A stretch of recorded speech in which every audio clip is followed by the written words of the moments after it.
Are you a nonprofit leader or have you thought about starting a nonprofit? Well, I have something for you today, and it's about 3 things that I do if I was starting a nonprofit today. And let's get right on into it. So, let me just kind of back up and give a little background of why I got to this. There's so many people that want to know how to start a nonprofit, what should I do? And they come to me more so for the legal side of things of how to start the nonprofit. But there's so much more that should be in place before you even file for your nonprofit organization.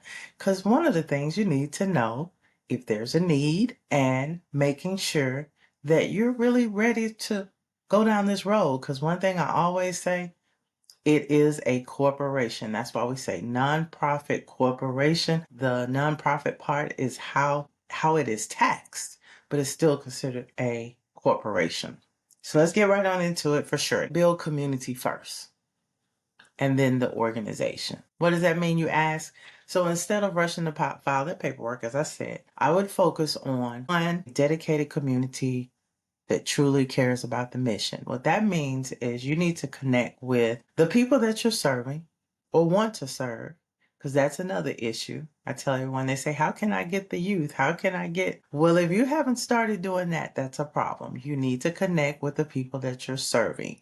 If it's domestic violence, there should be something that you're connecting in that community with police department, judges, or at least the court systems, knowing how the court works. This is for domestic violence, and usually we think about women. What are the latest laws? But being in those rooms, also getting people to get involved that's in the community that also have kind of alignment and want to push the movement with you, if that makes sense. Right? So it's really about community and being involved. I'm in Nashville, Tennessee. So we have council people. And for every district or where your neighborhood, which is composed of like a district, and most cities, major cities are like that.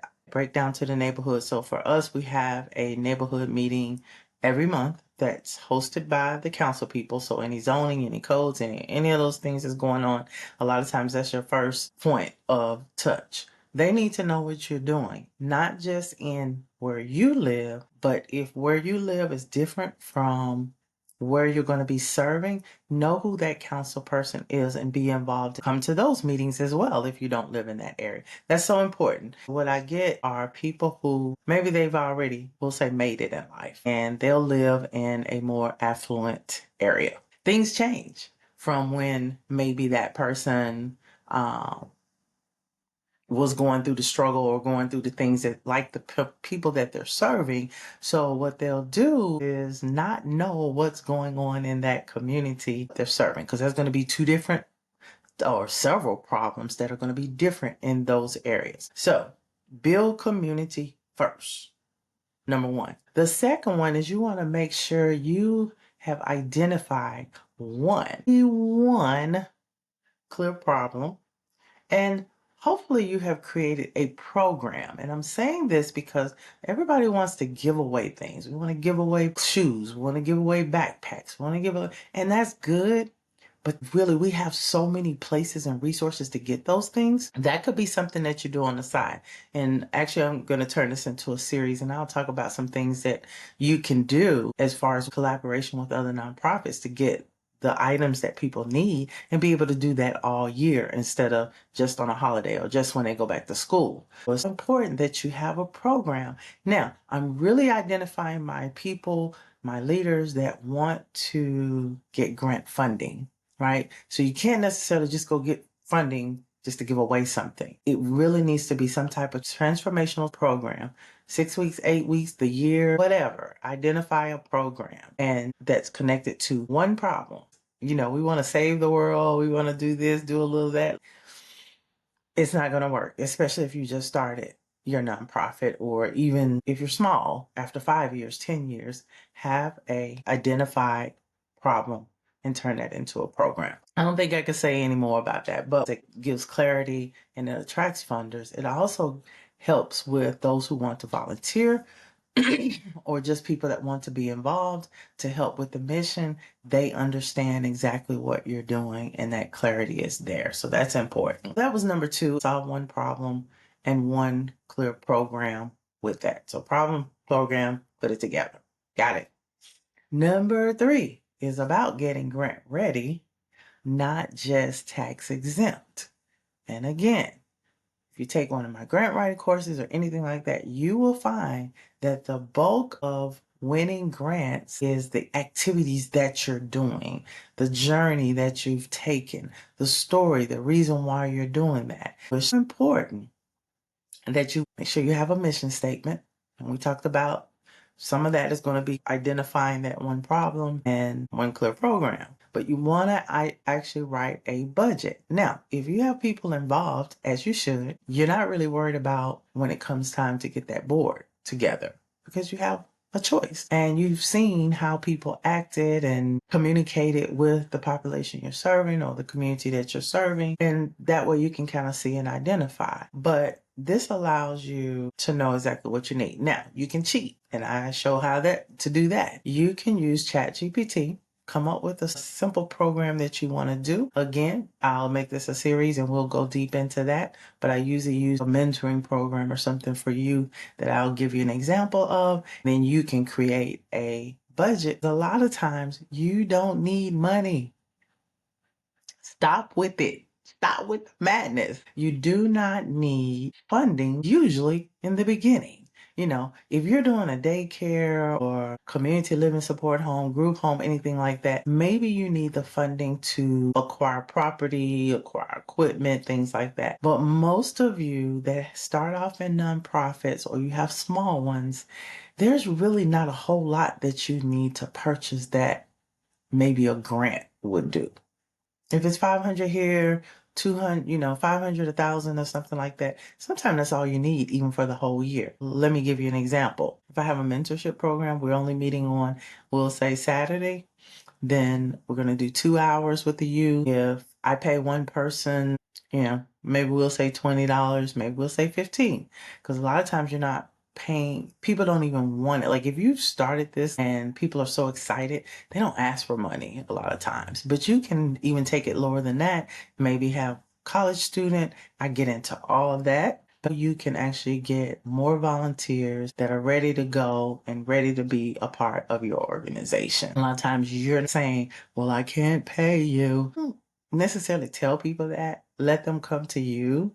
Because again, 2 hours. If you pay $15, that's only $30. If you did that once a month, that is $360 for the entire year. You could have 10 children. You could even have 20 sometime and just have mentors come and, 1 to 3, 1 to 5, but we're all together in the beginning and you can build out that mentorship program. So it's very, very important that you get grant ready and not just the tax exempt part of things, right? I do want to go briefly over what can be a nonprofit. For instance, a teacher and maybe on the side, or maybe they're ready to retire and they want to start a tutoring program. You can choose to have a for-profit or nonprofit because a lot of times the funding follows the people that you're serving. That's a whole nother video. So I'm going to give you the mission codes, or what I call mission aligned. When you're filing your nonprofit, think about it this way. When you go to the government site, there's Department of Human Services, there's Department of Education, and so on and so on.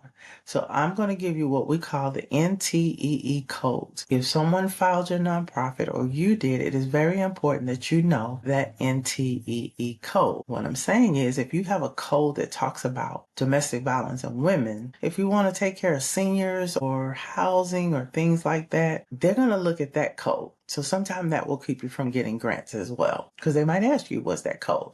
And I can't get into what it's taxonomy something, but forever and ever and ever, since I've been doing this in the 90s, it's NTEE code. And you can Google that on the IRS site, or just Google it, period.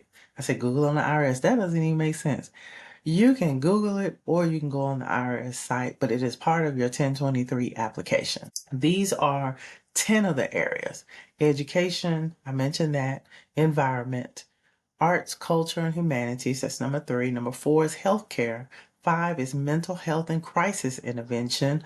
6 is animal related. 7, crime and legal related. A lot of times you think about recidivism programs, or for faith-based organizations, they'll go into some of the, it's still a recidivism program, or legal clinics, things like that. It can be for-profit or nonprofit. But in this case, again, that's the area that it will go under if it was a nonprofit. Employment, that's a big one right now. The skills to interview, connecting them to jobs, to corporations, things like that. Human services is kind of broad and vague. A lot of times the youth will fall up under there. And so youth might be education, it could be arts, it could be human services.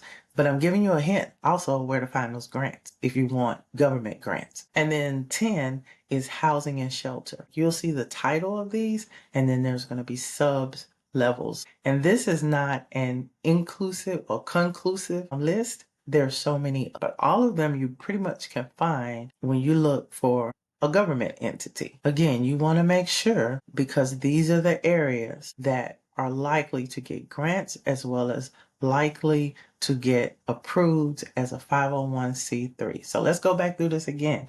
There was 3 things I would do, and this always should come first. Build community first. That means get your people, start doing the work. A lot of times you don't need money just to start doing the work. Do the work. Show that there is a need and get people involved. It makes it so much easier. And then 2, find one clear problem. And really this almost should be first, but a lot of times while you're getting community together, you will identify the need and you will find a solution, which again, you're identifying one problem and you're going to put a program with that. It can be simple. And then 3, you're getting grant ready, not just tax exempt. So even sometime now, I'll just tell people what it takes for the 501c3. What's important to me is that that leader is doing the work, that that leader can lead, that they can actually build a board together, because that is required. If you have nothing else but the president, vice president, secretary,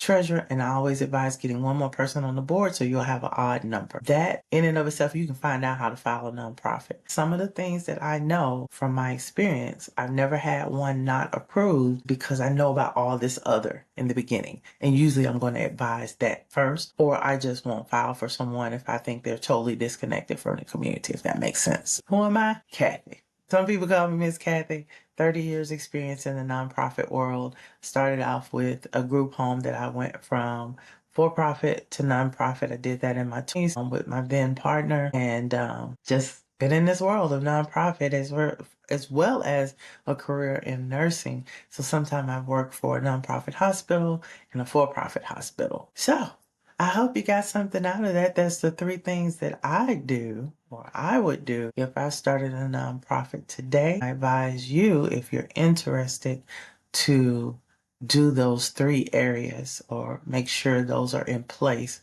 before you even try to get the filing of the 501c3. If you have already and you want grants, try to make sure that these are tight, and before you even try to hire a grant writer. Here goes my plug. I have a free school as a community. It's a platform, a cool little platform. It is free. I offer grant writing class. I'll be putting some more things in there. I give some tips. We go over some of the grants that are available. We need more people in there interacting. I'm so tired. I don't even know how to say this right. I am so tired of hearing you don't know what you don't know when there's so much free information out there, right? So it's down in the description. You can click the link and it's free. Come on aboard until I change my mind, right? And I look forward to seeing you there. It's all things nonprofit, school community, and stop being distracted. Quit being distracted and let's go help some people, right? Peace.